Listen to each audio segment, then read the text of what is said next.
couple things I ain't get at y'all this week. So let's start with Doc Rivers signing to the Sixers. I love it. Love it. Love it. Love it. Love it. Love it.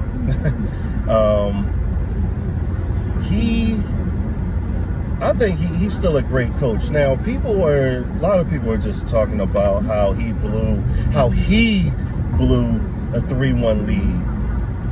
In my opinion, coaches don't blow 3-1 leads. It just doesn't happen.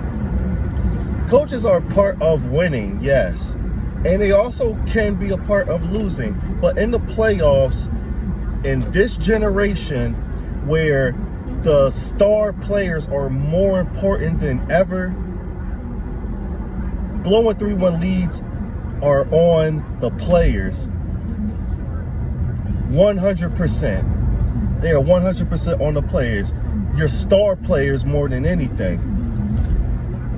You can't put the Clippers, who had Kawhi Leonard and Paul George, 2 6-man of the year on the same team. Patrick Beverly, all these dudes, they blow a 3-1 lead to the Denver Nuggets, but it's Doc Rivers' fault. Okay. Okay. Listen, nah. It's not Doc Rivers' fault. It wasn't Steve Kerr's fault when they blew that 3-1 lead. Y'all forgot about that one. Remember Steph Curry with his behind-the-back passes that went out of bounds? Steph Curry and his technical fouls. He taking out his nasty-ass mouthpiece and throwing it at people.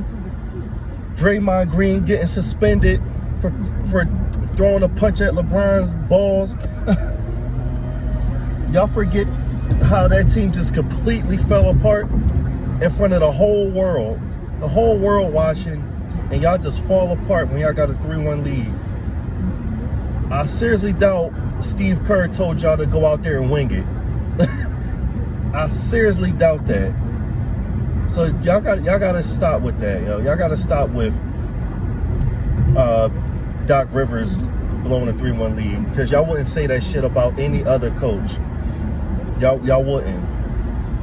Yes, Doc Rivers has blown the teams that Doc Rivers have coached have blown multiple 3-1 leads.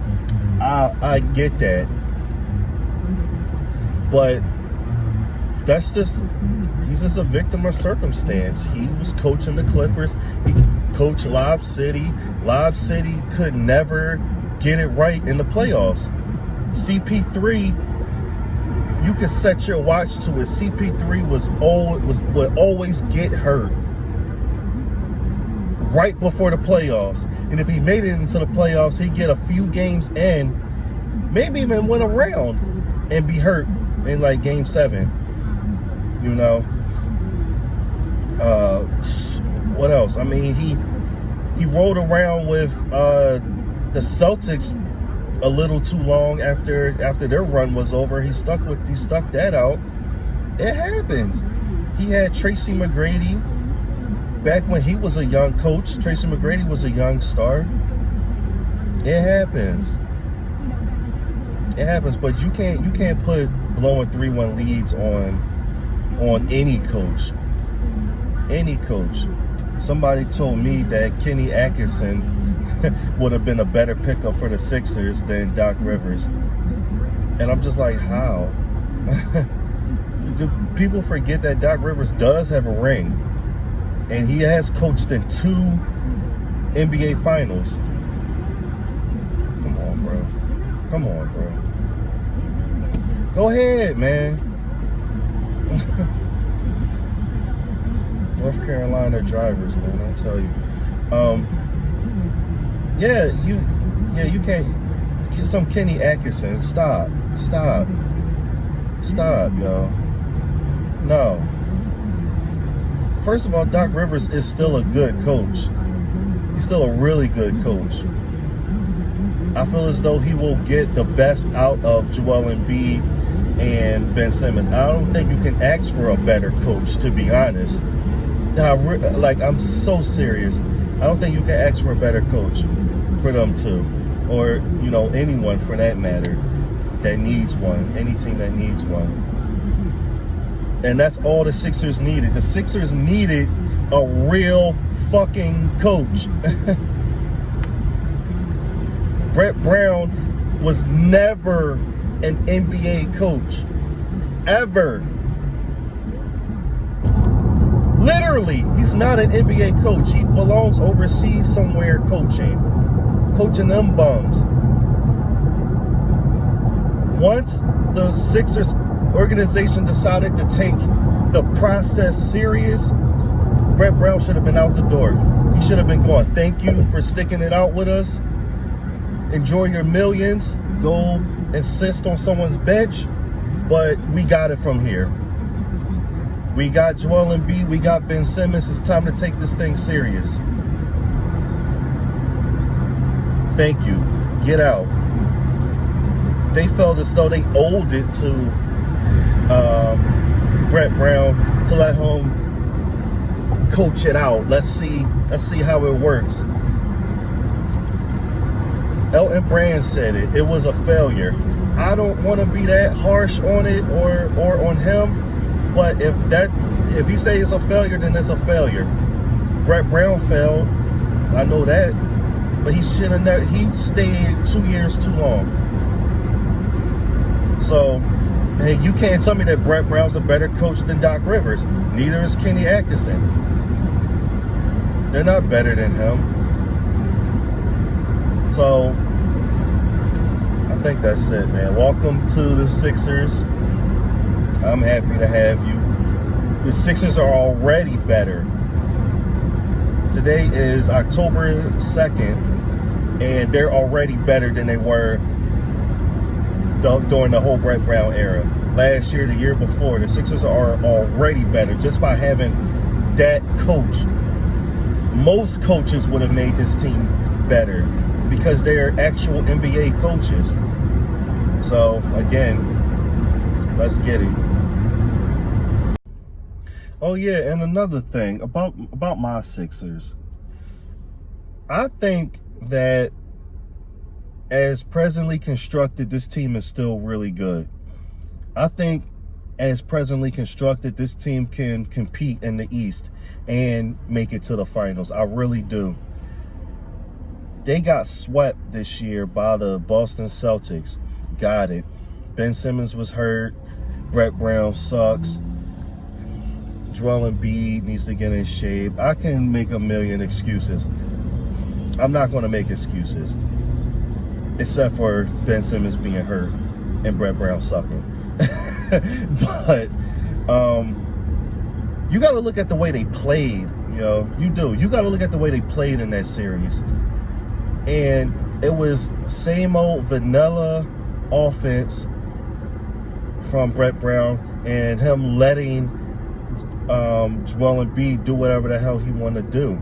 And Joel Embiid is, while really good, you can't let him do what he want to do from the tip off. You just can't. You can't. You gotta let that dude get into a rhythm first. You gotta make him get into a rhythm. Same thing with Ben Simmons. The dude say he gonna shoot, but he's not shooting. That's on you, coach. Somebody's not running plays for that dude. But nonetheless, I think the team is still good as presently constructed. On paper, that roster, that top five, that starting five, Josh Richardson, Tobias Harris, Ben Simmons, Al Horford, Joel Embiid, however they want to rotate it. They need to work on that bench because the dudes that they brought over are trash. I'm tired of Furkan Korkmaz. I'm just tired of him. He ain't that good. We should have kept Landry Shamet. It wasn't an even trade. But Tobias Harris had a bad series. He really did. He did not give us what he should have.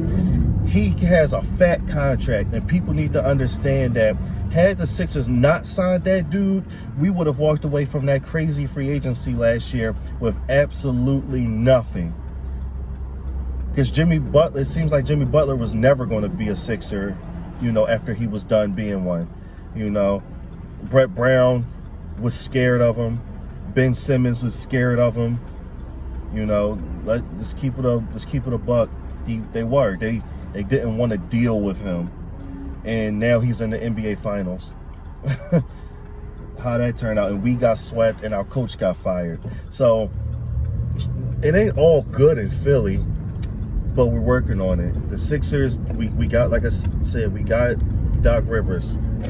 Way better. That's way better. I think that, like I said, the team, I think, can still compete. It's still good. We're a big lineup. We're a big roster. We can't shoot. Actually, we can shoot as well as the Lakers, but we can do better. We can, because we got a dude that wears number 25 on the Sixers that needs to start taking jump shots. It's not that he can't shoot, it's that he won't shoot. And I don't think he won't shoot because he can't shoot. We've all seen his little videos knocking the shits down, but he needs to start taking the shots. Like, I don't understand.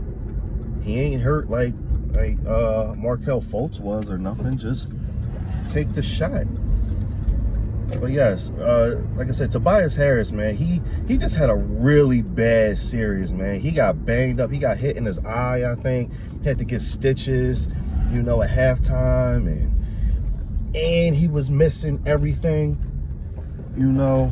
Like I said, I mean, you're missing an all-star, you know. Ben Simmons wasn't there. He's an all-star, you know. So I think we'll be back next year. We'll be back. We'll be back. We're already better. Like I said, we're already better. The Sixers ain't blowing no 3-1 lead. You can take that to the bank.